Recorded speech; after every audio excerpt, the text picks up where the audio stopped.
strong emotional and financial interest in Mike Mustard. And a little more, I'd say. Wishful. Your deduction, please. Well, we think that it's Mrs. Peacock. Why? Because I think there's a possibility that the Count was in fact he was obviously going after her money, and that there was some connection between... Not only has he been called a fake I think Colonel Mustard was obviously involved in some way with this, and we think that she poisoned him in the dining room. So it's Mrs. Peacock with the poison in the dining room. Yes. Are you sure? Yes. She wouldn't It was let him. actually in the dining room that the dreadful deed took place. The body was indeed full of poisoned brandy. But as to the perpetrator of this foul crime, it was indeed Mrs. Peacock.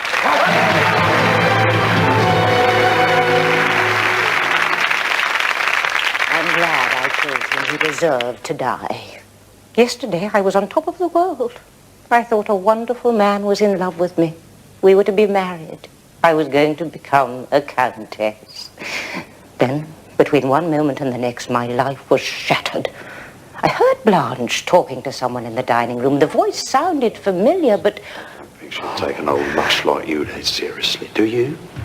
Mrs. White? I know your sort. I can read you like a book. You and your smarmy manners and slimy incinerations. Please, Mrs. White, Mrs. Peacock, you'll see why we be He went into his act. It was all I could do to keep control of myself, but I had to act as though I hadn't seen through him. So I had to be cruel to Blanche. Oh, Mrs. White, please leave us. We will discuss your future when you've had a chance to sober up. Yes, but he was in the... Not another word. But it was the only way I could keep up the pretense. Later, I sneaked back into the dining room and poured poison into the brandy. The only person apart from him likely to drink it was me, and I didn't intend to. It was so easy to send him to his death. You go ahead, Henri. I think there's still some of your favorite Armagnac in the decanter. He was so cheap. Luxuries like the vintage Armagnac were irresistible. I should have known in the way he was greedy with expensive things.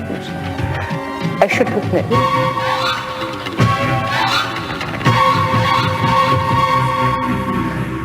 How could I have fallen for him when Mike was around?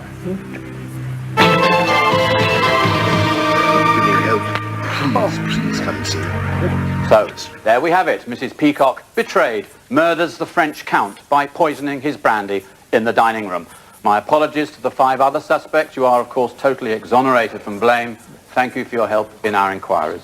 My commiserations, indeed, to Nanette and Mike for their unsuccessful detective work this evening, and my congratulations to Edward and Karen for perfect detection this evening.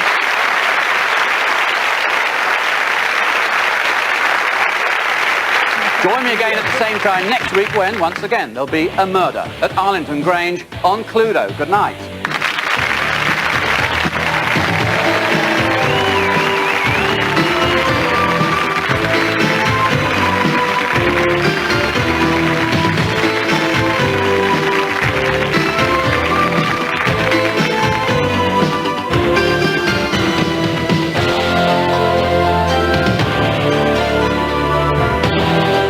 Cluedo is back at the same time, 7 o'clock next Wednesday.